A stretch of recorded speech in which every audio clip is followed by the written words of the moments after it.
ایک والدہ ہے، اس کا چھوٹا بچہ ہے، اس نے وضو کیا ہوا ہے نماز کے لیے، چھوٹا بچہ پیشاب کر دیتا ہے تو اس کو صاف کرنے کے لیے وہ شرمگاہ پہ ہاتھ لگاتی ہے، اب دوبارہ سے اس کو وضو کرنا پڑے گا یا اسی وضو سے وہ نماز پڑھ سکتی ہے؟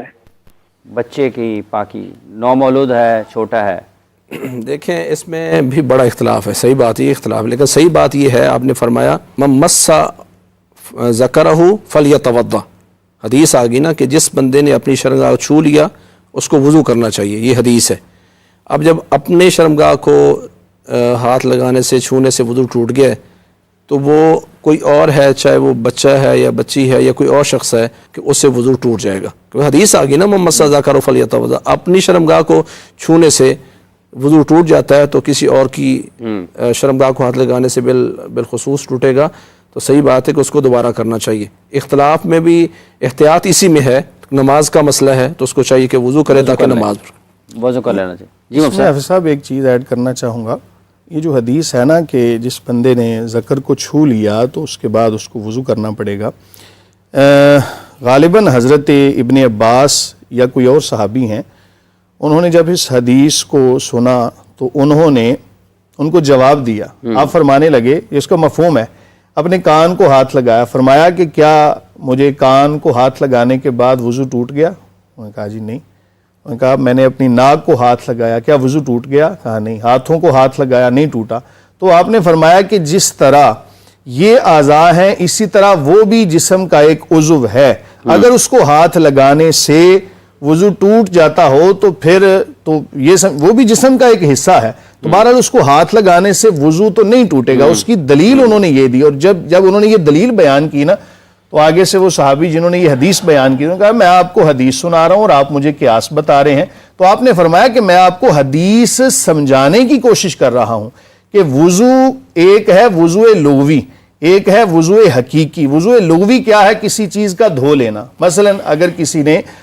شرمگاہ پر ہاتھ لگا لیا تو اس کو چاہیے کہ اپنے ہاتھوں کو دھو لے، کیونکہ اس سے وضو نہیں ٹوٹا۔ وضو ٹوٹنے کا تعلق اسی چیز کے ساتھ ہے کہ جسم سے کسی نجاست کا اخراج ہو، ورنہ صرف اگر ہاتھ لگانے سے وضو ٹوٹ جاتا ہو تو پھر اس حدیث کا کیا جواب ہوگا؟ ٹھیک ہے، تو اس لیے بہتر یہی ہے، ٹھیک ہے، اگر اختلاف موجود ہو تو پھر بہتر پر عمل کرنا چاہیے کہ اگر شرمگاہ کو ہاتھ لگایا تو ٹھیک ہے وضو کر لے، لیکن اگر اس نے نہیں کیا تو بہرحال اس کی نماز ہو جائے گی۔ بچے کی شرمگاہ کو ہاتھ لگانے سے بھی وضو نہیں ٹوٹے گا، کیونکہ وضو کے ٹوٹنے کا تعلق نجاست کے اخراج کے ساتھ ہے، نہ کہ کسی چیز کو چھونے کے ساتھ۔ یہ چیز ٹھیک ہے۔ اس میں نا دیکھیں کان کسی کو آپ دکھا دیتے ہیں، ناک کسی کو دکھا دیتے ہیں، ناک اور کان دکھانا شرمگاہ کی دکھانے کی طرح ہے، حدیث کے مقابلے میں یہ قیاس بالکل نہیں چلے گا۔ اس لیے ویسے میرے علم میں یہ نہیں ہے اس طرح کی بات جو یہ بیان کر رہے ہیں، ہو سکتا ہے ان کے علم میں ہو، لیکن جب رسول اللہ صلی اللہ علیہ وسلم کا فرمان آ جائے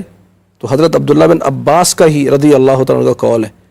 جب وہ کوئی بات کرتے اور سامنے سے کوئی حضرت ابو بکر عمر کا قول پیش کرتے، فرماتے اخشا ان تنزل علیکم حجارۃ من السماء اقول لکم قال رسول اللہ صلی اللہ علیہ وسلم تقولون لی قال ابو بکر و عمر، مجھے ڈر ہے تم پر آسمان سے پتھروں کی بارش نہ آ جائے، میں تمہیں اللہ کے نبی کا فرمان پیش کر رہا ہوں اور تم آگے سے مجھے ابو بکر عمر کا قول پیش کر رہے ہو۔ جب حدیث آگی محمد صلی اللہ علیہ وسلم، اب دیکھیں ناک میں آپ کا دیکھ رہا ہوں، یہ کان آپ کا دیکھ رہا ہوں، کان اور ناک دیکھنا شرمگاہ کے دیکھنے کی طرح، یہ قیاس ہی نہیں بنتا، قیاس مال فارغ ہے، بنتا ہی نہیں ہے۔ یعنی یہ کان کو ہاتھ لگانا اور کان کو دیکھنا اور شرمگاہ کو ہاتھ لگانا اور شرمگاہ کو دیکھنا ایک کیسے ہو سکتے؟ نہیں، جہاں تک ڈھانپنے کا تعلق ہے نا، سطر کو چھپانے کا تو حکم ہے، لیکن ہاتھ لگانا، لیکن یہ حدیث مفتی صاحب سنا رہے ہیں، اس کے مقابل میں نے عرض کیا نا کہ جب حدیث پیش کریں اس پہ تاکہ تسلی ہو جائے۔ دوسرے صحابی انہوں نے یہ ان کے ساتھ بحث مباحثہ کیا، انہوں نے جیسے ہم بات ابھی کر رہے تھے اس حوالے سے بچوں کی اگر پاکی نہ پاکی تو اس کی والدہ کی ذمہ ہے، اس پہ بھی وہ تمام چیزیں بالکل ویسے ہی نافذ ہوتی ہیں جیسے باقی تمام چیزوں پر نافذ ہوتی ہیں۔ دیکھیں قرآن مجید میں جو اللہ وَثِيَابَكَ فَطَهِّرْ کہ اپنے کپڑوں کی اپنی تطہیر کرنی اور اس کو پاک رکھنا ہے، تو یہ سبھی کے لیے حکم ہے،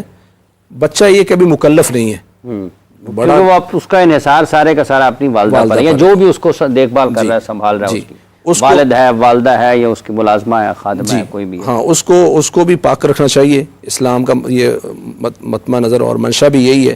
لیکن وہ بچہ اگر چھوٹا ہے اور وہ اس طرح، وہ اللہ کے ہاں مجرم نہیں، مکلف جو نہیں ہے، باقیوں کو چاہیے کہ اس کو اس کے کپڑوں کو اور ساری چیزوں کو پاک رکھنا مطلوب ہے۔ ان اللہ طیب اللہ پاک ہے اور پاکیزگی کو ان اللہ جمیل یحب الجمال، ہر چیز میں خوبصورتی پسند ہے، وہ چھوٹے بچے میں ہو یا بڑے میں ہو۔